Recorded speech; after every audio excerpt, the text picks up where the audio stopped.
So once again, this is the first ever interview with the Northwest Missouri State Black Alumni Archives Community.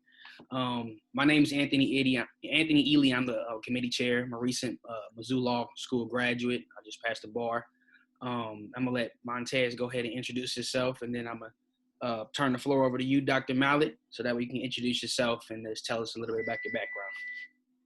So go ahead. I'm Montez Huggins II, also on the Northwest Black Alumni Committee. Nice to see you again, Dr. Mallet. Nice to see you too, Tez. I haven't seen you since last spring down in Kansas City. So yes, sir. So glad that you're still doing some good work with filming and whatnot. So my name is Dr. Justin Mallet. I'm the Associate Provost of Diversity and Inclusion here at Northwest Missouri State University. I'm entering my 4th year here at Northwest. The first 3 years, I was in the position of Director of Diversity and Inclusion at Northwest. And over the course of the last year, actually, it'll be a year ago in October, when I became the Associate Provost for Diversity and Inclusion. Okay. So you still work with the DNI office then? Yes, sir. Okay, cool. And so what year did you graduate? So I graduated from the University of Wisconsin-Stevens Point in 2005 with my undergraduate degree. Okay. I went right to grad school right after I graduated, and I graduated with my Master of Arts degree in Communications from UW-Stevens Point in 2007. From there, I started working in admissions at UW-Stevens Point. I was in charge of multicultural recruitment and new student orientation there. And while I was working, I went to school and got my doctorate. And I got my doctorate, my educational doctorate in educational leadership from Madison Edgewood College. Okay. So you came to Northwest more on the administration side, so just to work. Much. Yes, sir. So I came to Northwest from the University of Wisconsin, Green Bay. So I was at Green Bay as their director of diversity and multicultural affairs. I had the opportunity, I applied for the job here at Northwest and met a very charismatic leader in Dr. Juanita Simmons, met a very another charismatic leader in Chief Clarence Green, and they were very convincing in getting me to come to Northwest and move my family to Northwest. Okay. Well, welcome to Maryville. You don't need that. You've been here for a while. But so I guess since you are on the administrative side, the conversation is going to go a little bit different because it's going to come from your perspective. And so I guess I'll start with this question. Besides Dr. Simmons and Dr. Green, like what made you want to go to Northwest at least to work?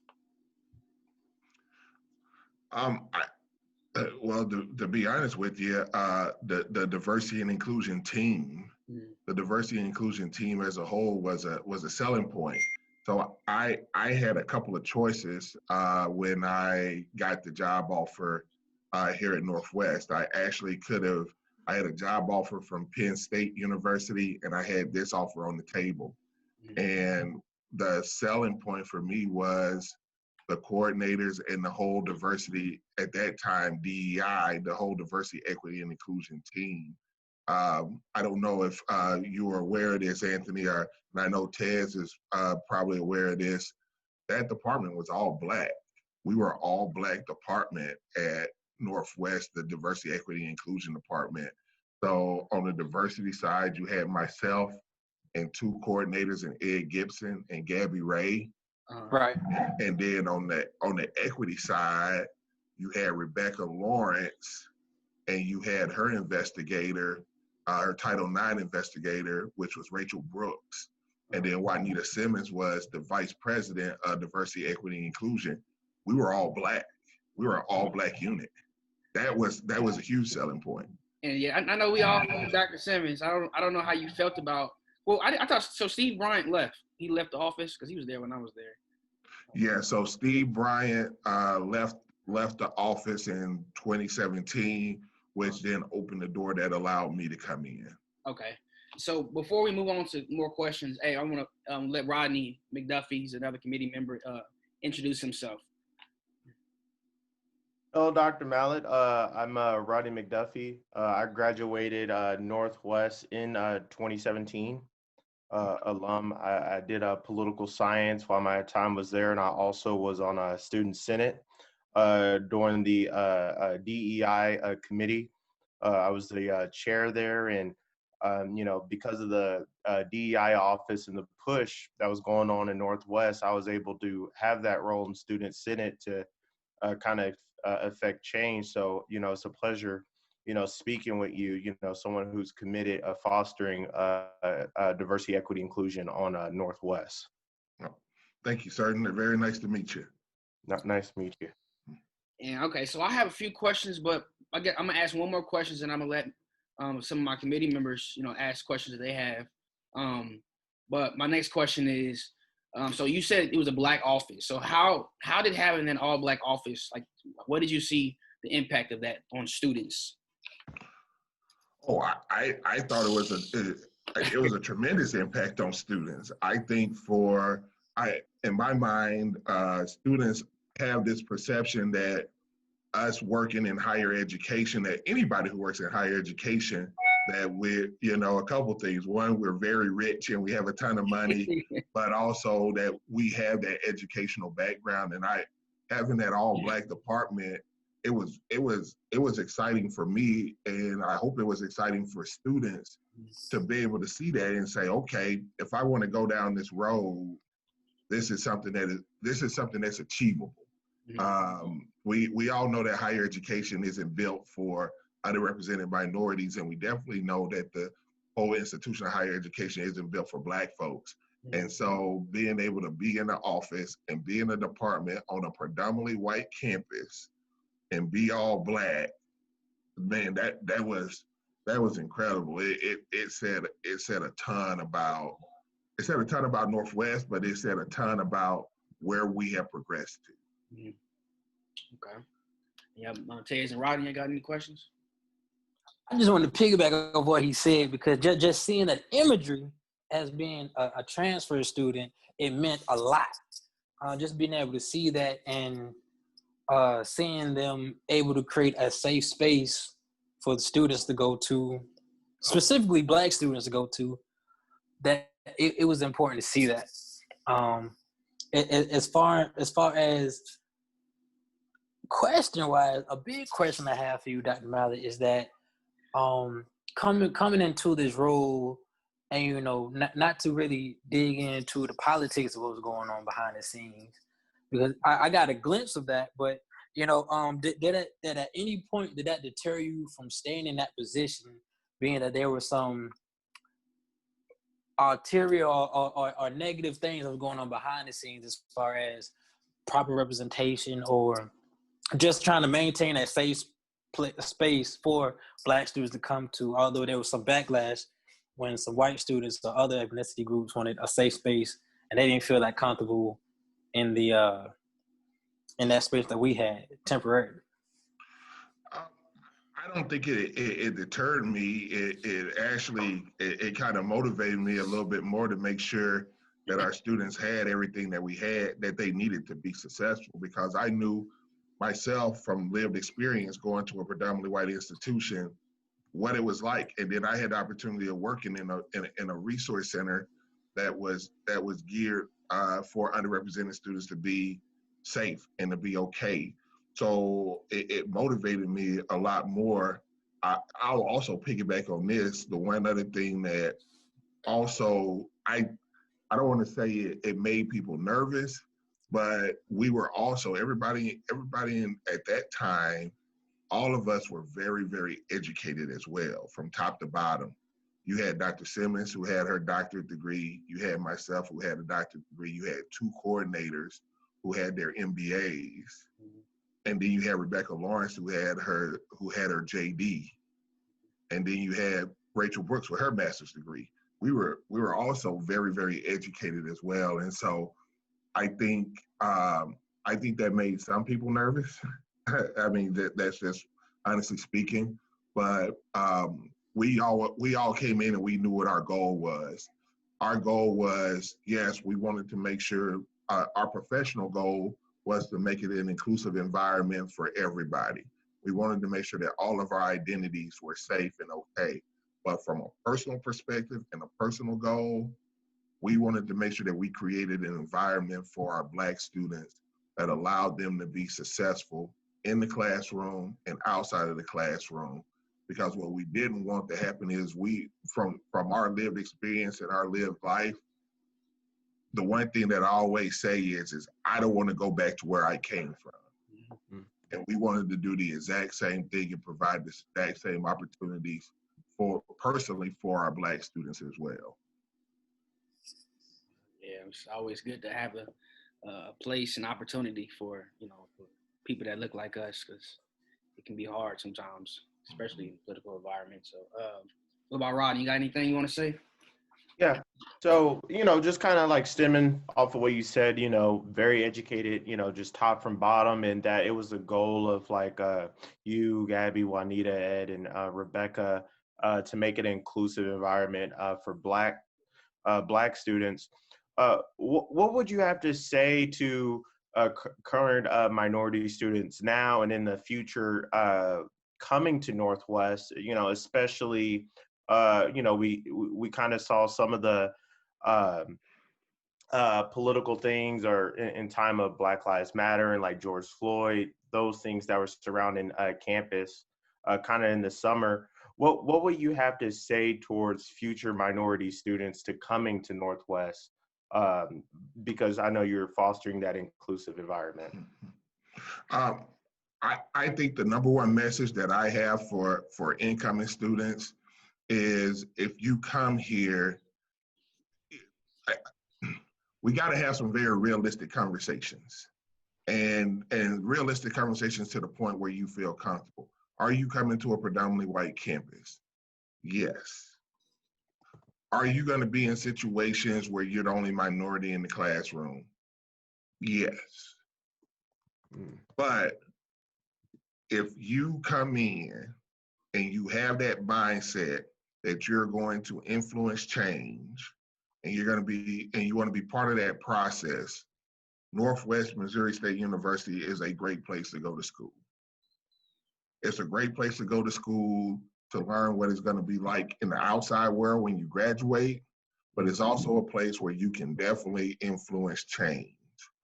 And it's the same thing that we're telling our students now with everything that's going on around the world, what's going on just locally here at Northwest from over the summer and things like that. You're not going to change this overnight. You're not gonna eliminate systemic racism overnight.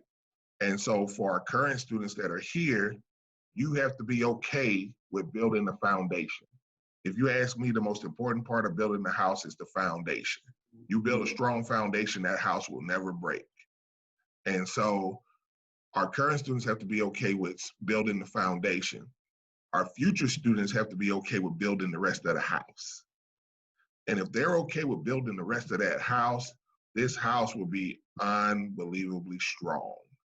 We got support. We got voices from top level all the way down, from our leadership team into our trio program.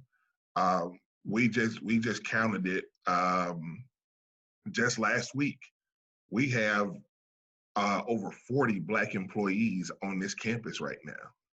That number, you probably could never have said that number, even when you were here as students. Yeah. And so being able to have that representation in the classroom and here, our future students will be able to build on that and see continued growth. But they also have to be willing to use their voice and make sure they keep holding the university, myself, and others accountable as well. Okay. Well, okay, so because I don't want to dig too deep into politics and stuff. Normally, the next question I would ask was, what was a student what organizations were the people a part of, and Mhm. this, you came in as a faculty, and you mentioned that there was 40 other Black faculty members. Mhm. So how involved are you, and from what you see from other Black faculty, how involved are you guys with the Black student organizations on campus? Um, is not where it should be, but I can tell you where it's going. So, with all of our Black student organizations, from First Ladies to Sister to MMO, um, to the Black Student Union, um, all of those groups are advised by a faculty member, by a faculty or staff member. So there isn't a member of the diversity and inclusion team that is an advisor for our multicultural student groups. And that was purposely done. I purposely did that because I wanted our students to see other Black faculty and staff other than everybody in the Office of Diversity and Inclusion. We just recently, we have a group on campus called the Association of Black Employees. And that's where we all get together so we can provide support for ourselves, because we know that it is tough being Black and living in Maryville. And so we need that support as well, and we provide that support for each other. And just last week, we had some of our Black student leaders come in, because every student I talked to, and I would ask them, hey, how many Black employees do you think we have on campus? They would give me a number anywhere from 5 to 7. And then when I said, well, hey, there's 40 of us, the next response was, well, where they at? I don't know where they are. And so we made a decision as ABE to come in and invite those students into one of our meetings so they can meet all of us. And that was powerful. I mean, it was powerful because there were some employees that were on campus that students saw all the time, and they thought they were students. And so now being able to know that we have representation going across that campus, I think the relationship is going to build, but we needed to have that initial meeting where they saw all of us to make that happen. I'm glad you mentioned ABE. I want to do something with that and see if we can establish something with the student organizations now, considering everything. That'll be a great resource and ally outside of the Black alumni chapter. And then it would be good to work with the employees in some way. So that's what I'm thinking. So Ronnie, you got anything from what you just heard? No? We can't hear you. You're on mute. I think that it was amazing what Dr. Mallet, just said there about how there being, 40 Black employees. And, I don't think that number was there, when I was a student. And, I think what ABE is doing is, it's amazing and empowering to talk to a lot of these, Black minority students, someone to, look like to, because I think representation is just very important, and we want to see us in higher education. And it'd be great to have that type of outreach. And that's what I have to just say on that. Okay, so I'm going to jump on to the next question. Now, I'm gonna go into your memories on what you have at Northwest from what you've seen these past few years. So is there any, besides what's going on now, of course, is there any significant events that you've witnessed at Northwest that involve the Black students? For example, like with me and Rodney in the student senate and with the whole DEI, you may not have been there yet when we first got the department there, but and when it was DEI, but maybe you were there when the inclusion committee first came in. But stuff like that, or maybe a march that you've seen, the MLK rallies that have happened. Something like that. Sure. So there's a couple of memories that stand out vividly to me. The first one is the MLK Peace Brunch. Being able to see our students, and we also turned it into a day of service. And so I know in the past there used to be a march where students got together and they marched downtown to the square. but we turned it into a day of service, and so we went to various places in town and we did community work, which then led to the Peace Brunch. And what I like the most about the Peace Brunch is that we turned it to a point where we started bringing our Black alumni back. And so in the time that I've been here, it was great because we brought Pamela Westbrook Hodge back to Northwest after she'd been away ever since she graduated. And so for her to come back and see campus, and then for us to bring Judge Clark all the way back when she hadn't been back to Northwest since she had graduated. Last year, she came back and spoke at the Peace Brunch. So those memories are ingrained in my head because what I love the most about this job is, Anthony, you mentioned it very well. I did not go to Northwest.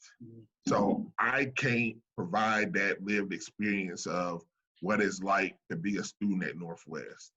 But what I can do is I can find those alums that went to Northwest, and they can come back and they can share their experiences and they can share some of the same things, and they can provide that inspiration for our Black students to be able to say, hey, 20, 30 years ago, this person was sitting in my seat. And they didn't have the same resources that we had going to school. They didn't have a diversity equity. They didn't have a diversity and inclusion office. They didn't have understanding Title VI and Title IX. And so now being able to have that, they could come back and see that and share that story full circle. I think that's been for me, it's been one of the greatest achievements that I've had being here. I think the second one is in 2018, we had one of our largest groups of Black students that graduated from Northwest in that spring semester. And to me, that's the ultimate end goal. The ultimate end goal is graduation. So being able to see those students walk across that stage, get their degree, move on with their life, those are the most powerful moments that I'll never, ever, ever forget. I'll never, ever forget any graduation that I was part of. Certainly is a benchmark. And I mean, you mentioned being able to get old alumni to come and speak to us. That's actually one of our questions is if you are connected at all with any of those older alumni from the 70s, 80s, 90s.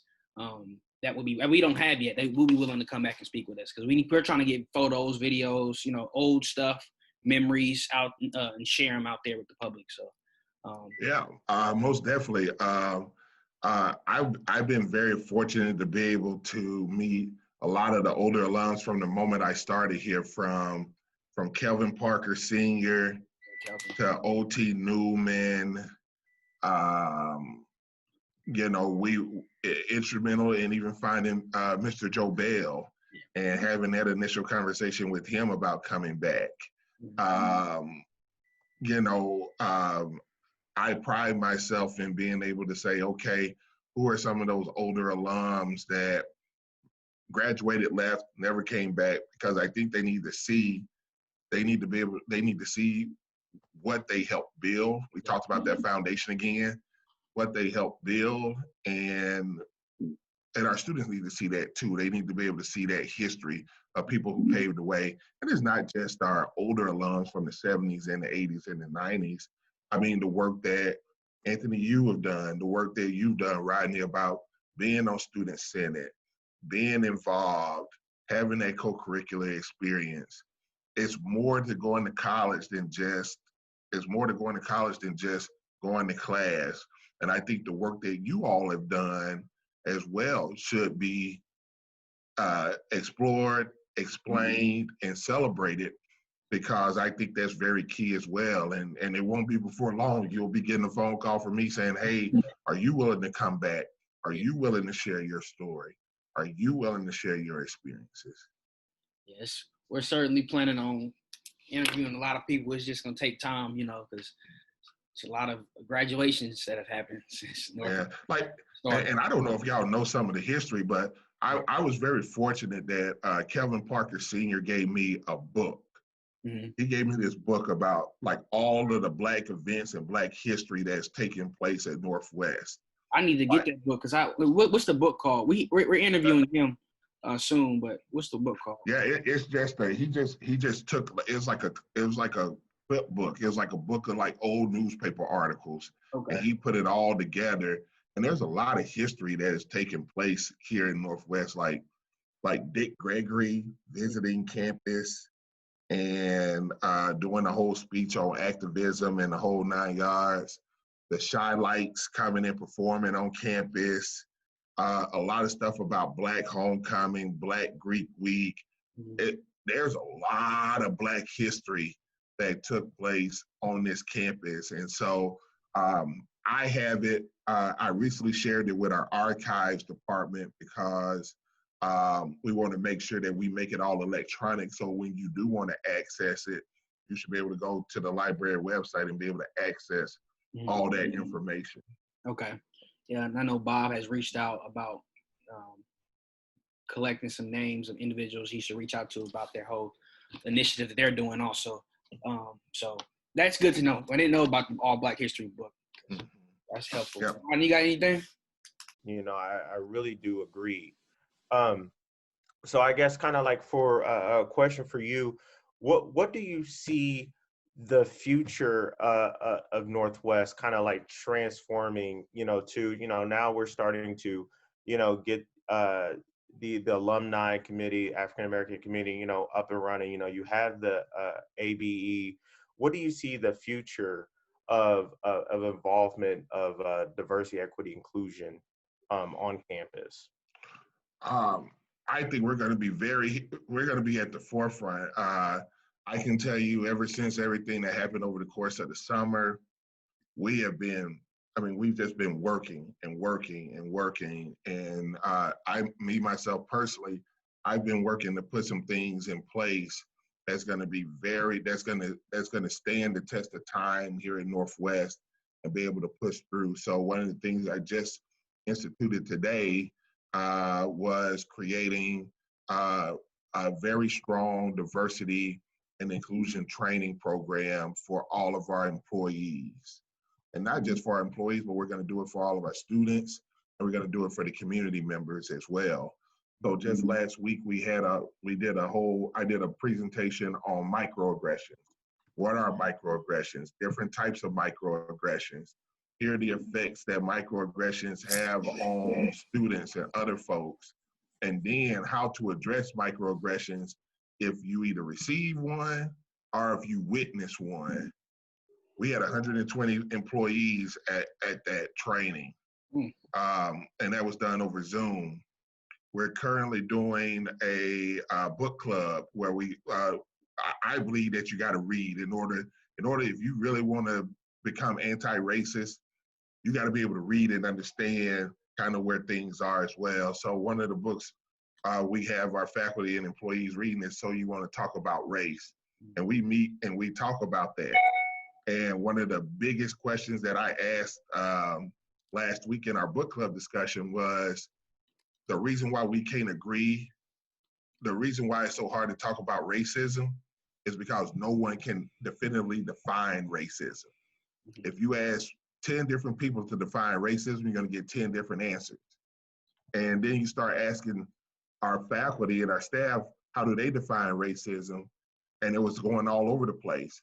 So being able to get them to just see that right there and then bring it in full circle and be able to say, well, you can't even define racism. So what do you think our students are thinking? This is why you make those microaggressive statements, because you don't know what's racist and what's not. And so, Rodney, to answer that question, I think as long as we continue to work, and I think it's very systematic. It's ABE, it's bringing in more Black employees. It's Northwest leadership investing time and resources into our Black students and our Black employees. It's the Office of Diversity and Inclusion keeping their foot on the gas and saying, nope, you're not going to forget about us. You're not going to forget about us. You're not going to forget about us. If we continue to do those things, the future is bright. But here's what I know. I know the moment if Dr. Mallet or Dr. Green or Nina Freeland, whoever's in the office, if we pull up and we stop and we take our foot off that gas, it won't exist. Right. So we have to make sure that we keep ourselves focused on what the goal is, and that is eliminating that systemic oppression that is on this campus. Mm. That's powerful, man. Tony, you have anything to add or like ask? No, I first of all, I want to apologize. I don't know what happened. As soon as Tej came back in, I had a mistrusted connection, so I couldn't get it back on. So it was weird. But no, I don't. I hope I didn't miss a good, because I missed a piece, and I don't know what you said, Dr. Mallet. What I'm hearing, the commitment that you have to both the faculty, the Black faculty, increasing the D&I training. I know we have put some of our board members on that committee. I'm not sure if that's the same thing that you're talking about. Which I think is it?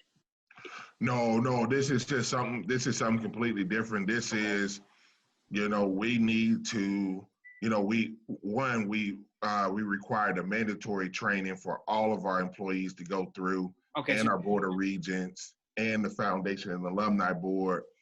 And so what we're doing now is we've created a supplemental training off of that. Oh, okay. And then I've even taken it a step farther, and I said we're creating a certification program off of this. So being able to, we started out with microaggressions.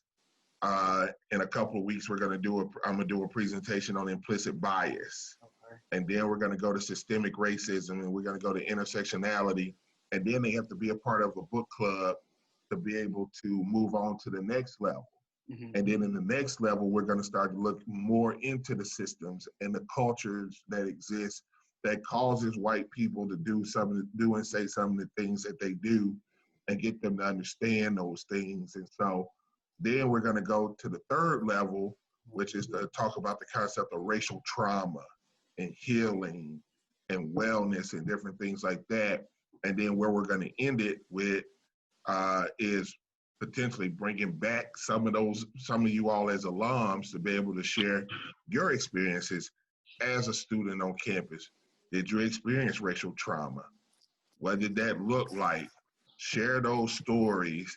Let the people hear those stories, so then they can fully understand, and then they can start to put everything all back together. Yeah.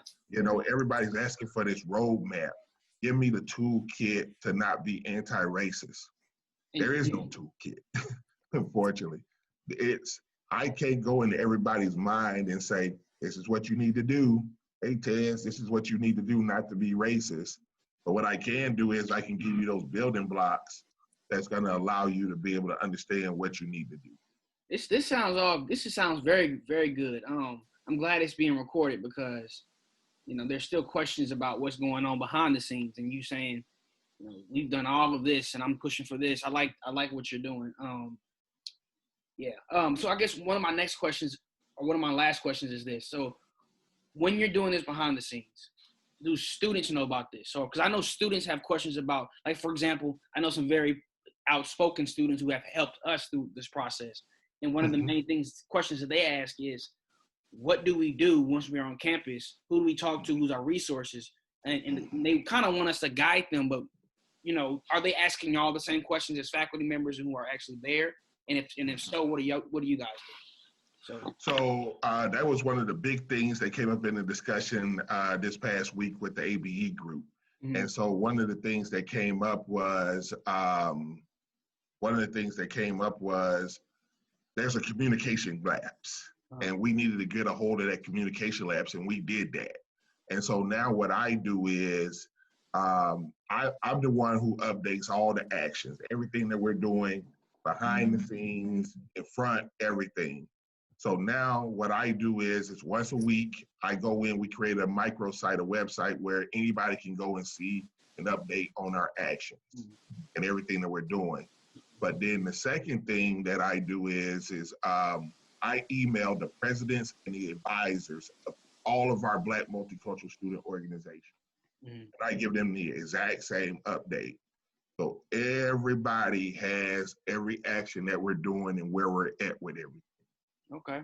I purposely have done that to make sure that the information is getting to all of our students. And then I rely on the students and the presidents and the advisors to share that with the rest of their groups and organizations. Okay. This all sounds lovely. You guys got anything else? That's right on. That's right on. That's what I like to hear. Definitely. Because I definitely like to hear. Once we post this video, I think you're gonna have some more questions coming your way, Dr. Mallet, especially because this format is different. It's more about the state of current events. Sure. No, and I'm always open to answer any question. Oh, you on mute, Anthony. Ran out of time. No worries. I was just gonna say, whatever I can do to help out, any questions, I'm always there to answer any questions. Everybody has the same goal in mind. Everybody has the same end goal. And so anything that we can all do collaboratively and united to help out, you just let me know. Okay. Well, I'll make sure nobody's trying to join in. I want to give you a formal, thank you. Hold on, somebody's calling me.